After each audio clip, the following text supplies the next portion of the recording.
అమ్మా నాకు 10,000 కావాలి, మా దోస్తులంతా గోవాకు పోతుర్రు, నేను కూడా పోతా, 4 వద్దులు అట్లా తిరిగొస్తా అని ఇంట్లో పైసలు అడిగితే ఇస్తా, ఇంటెనక మీ అయ్య పెట్టిన పైసల షెట్ ఉంది అది దులిపిస్తా అని ఎటకారంగా అంటారు ఇంట్లో అమ్మలు. కానీ ఇగో గీళ్ళ ఇంట్లో ఉన్న షెట్టును దులిపితే పైసలు రాలకపోవచ్చు, కానీ రాలి నాటిని అమ్ముకుంటే మాత్రం బొచ్చడి పైసలు మరి.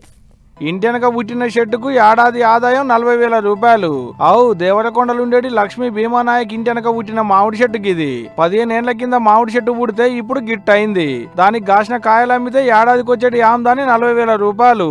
నమ్మినా నమ్మకున్నా నేను చెప్పేటిది మీరు వినేటిది బరాబర్ వాజీబే.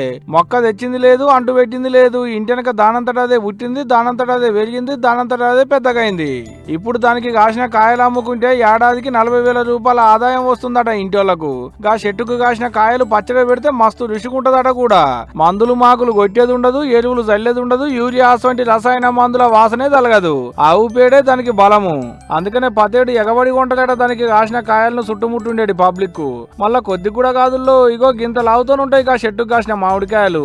ఇంట్లో పోరలు పైసలు అడిగితే ఇంటెనక చెట్టుకి ఏమన్నా పైసలు కాస్తున్నాయా రా అంటుంటారు కదా. ఇగో ఇది చూస్తే నిజంగానే ఇంటెనక పైసలు కాసిన చెట్టు ఉంటే ఎంత ధైర్యంగా ఉంటుందో అగో అంత ధైర్యంగా ఉండాలి కావచ్చు బౌండరీగా ఇంటోళ్ళు.